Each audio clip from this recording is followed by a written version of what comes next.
नमस्कार दोस्तों, स्वागत है आपका एक्सएम के फॉरेक्स वीडियोस में। मैं हूं कृणाल रिंदानी, आपका होस्ट, और आज हम बात करेंगे मूविंग एवरेज इंडिकेटर के बारे में। हम बात करेंगे कि इसका विकास कैसे किया गया था, इसका उपयोग कैसे करना है और कौन कौन सी मूविंग एवरेज स्पेसिफिक स्ट्रैटेजीज होती है जिसका उपयोग हम कर सकते हैं। अब हम लोग ने पिछले वीडियो में बात की थी इंडिकेटरों के बारे में और हमने समझा था कि इंडिकेटर कौन कौन से होते हैं। हमें पता है कि उसमें से मूविंग एवरेजेस शायद दुनिया का सबसे लोकप्रिय इंडिकेटर होगा, तो उसी के बारे में समझते हैं। अगर हम मानते हैं कि हमारे चार्ट पर जो भाव मेंशन्ड है, मैंने एक उदाहरण के तौर पर भाव की लिस्ट बनाई है और हम देख सकते हैं उसमें लगभग 20 दिन के भाव लिखे हैं, डेली भाव समझ सकते हो आप उसे। अगर हमें 5 दिन की मूविंग एवरेज निकालनी है तो हम सबसे रीसेंट 5 दिनों का एवरेज निकालते जाएंगे। अब सीधी बात है, पहला जो एवरेज प्राइस रहेगा वो पहले 5 दिन का रहेगा, जो लास्ट वाला रहेगा वो आखिरी लास्ट दिन का रहेगा, और वैसे ही रोलिंग बेसिस पर बीच के जो एवरेजेस है वो भी आ जाएंगे। अब अगर उन्हीं एवरेजेस को हम एक लाइन पर ड्रॉ करते हैं, एक ग्राफ पर लाइन बनाते हैं उसकी, तो वो मूविंग एवरेज लाइन हो जाएगी। अब आप सोच रहे होंगे कि ये मूविंग एवरेज लाइन से हमें क्या लेना देना, हमें एवरेज प्राइसेस जान के क्या मिलने वाला है। पर ऐसा माना जाता है और ऐसा सच में होता भी है कि जब आप प्राइस चार्ट्स देखते हो मूविंग एवरेज के साथ, तो वो मूविंग एवरेज लेवल्स रेजिस्टेंस और सपोर्ट बन सकते हैं।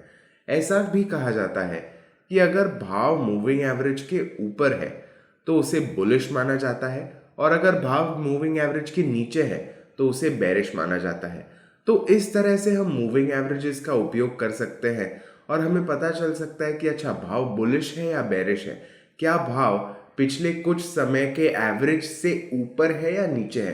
तो अगर इसका भी हम उदाहरण लेते हैं तो ऐसा मानते हैं कि आलू का भाव लगभग ऑन एन एवरेज 30 रुपए प्रति किलो होता है, और हम मानते हैं कि आज की तारीख में आलू का भाव 50 रुपए प्रति किलो है।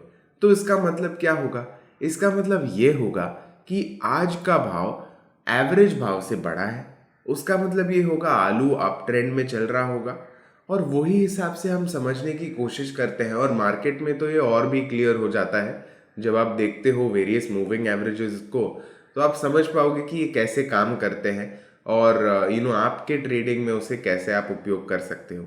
अब मूविंग एवरेजेस के नंबर होते हैं, जैसे हमने यहाँ पर 5 दिनों की एवरेज के बारे में बात की, वैसे ही अनेक दिन के एवरेज हो सकते हैं, जैसे 8 मूविंग एवरेज, 9, 10, 11, 20, 30, 50, 200, ऐसे कई सारे एवरेजेस हैं जिनका उपयोग हो सकता है। मैं हमेशा कहता हूँ कि आप आप खुद एक्सपेरिमेंट कर सकते हो कि आपके लिए कौन सा अच्छा लग रहा है। अगर आपको शॉर्ट टर्म ट्रेंड के बारे में जानना है, मतलब अभी पहला जो ट्रेंड चल रहा है, अगर उसके बारे में जानना है, तो आप 20 मूविंग एवरेज का उपयोग कर सकते हो, 8 मूविंग एवरेज का कर सकते हो, और 13 मूविंग एवरेज का कर सकते हो, 13 मूविंग एवरेज। अगर आपको मीडियम टर्म ट्रेंड जानना है, मतलब अगर आपको समझना है कि मार्केट ओवरऑल कैसा कर रहा है, बट आपको लॉन्ग टर्म नहीं देखना, ना तो बहुत शॉर्ट टर्म देखना है, तो आप 50 और 100 मूविंग एवरेज का उपयोग कर सकते हो। 34 का भी कई लोग करते हैं, बट उतना पॉपुलर नहीं है। अगर आपको जानना है कि लॉन्गर टर्म में भाव क्या कर रहा है, तो कई लोग 200 moving average, 200 moving average, 500 moving average, 500 moving average का उपयोग करते हैं। अब मूविंग एवरेज के भी कई प्रकार होते हैं, मुझे पता है, आपको पता ही होगा, एसएमए, ईएमए और बहुत सारे होते हैं, पर एसएमए और ईएमए सबसे कॉमन होते हैं, सबसे लोकप्रिय होते हैं। एसएमए मतलब आप बहुत आसानी से एवरेज प्राइस ढूंढते हो, जो अपना रेगुलर फॉर्मूला है उससे।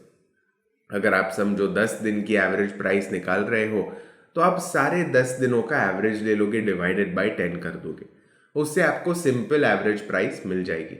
पर अगर हमें कुछ नया चाहिए, अगर हमें एक्सपोनेंशियल मूविंग एवरेज ढूंढना है, तो वो कैसे करेंगे हम?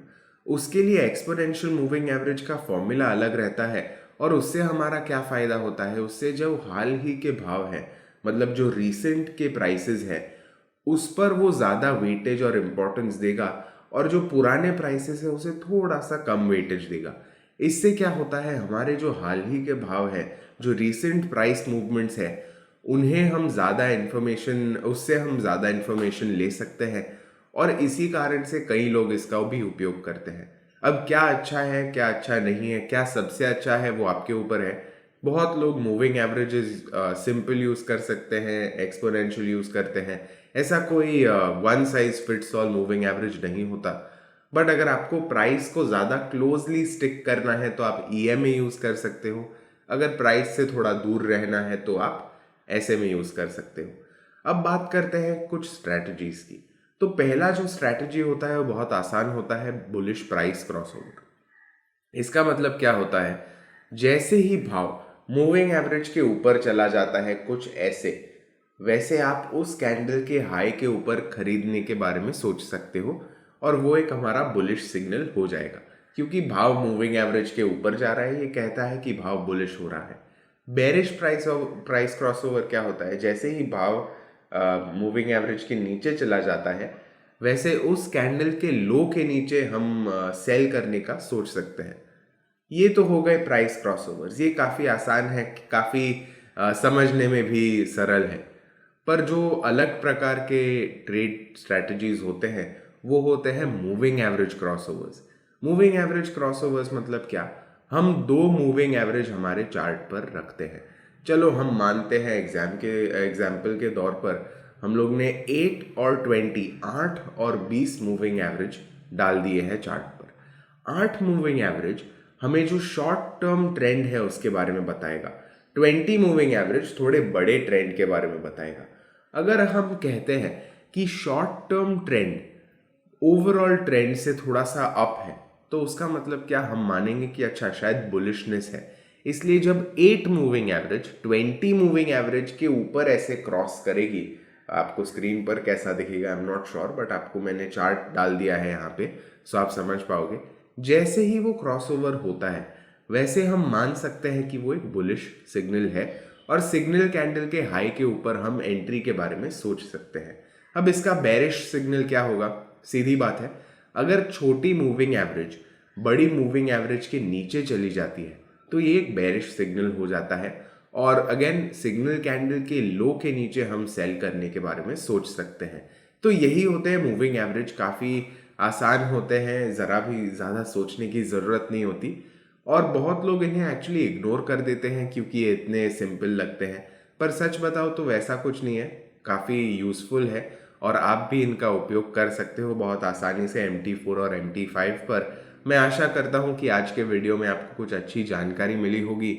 हम लोग अगले वीडियो में मिलते हैं, तब तक हैप्पी ट्रेडिंग, हैप्पी एनालिसिस और XM के इस यूट्यूब चैनल को ज़रूर से सब्सक्राइब कीजिएगा।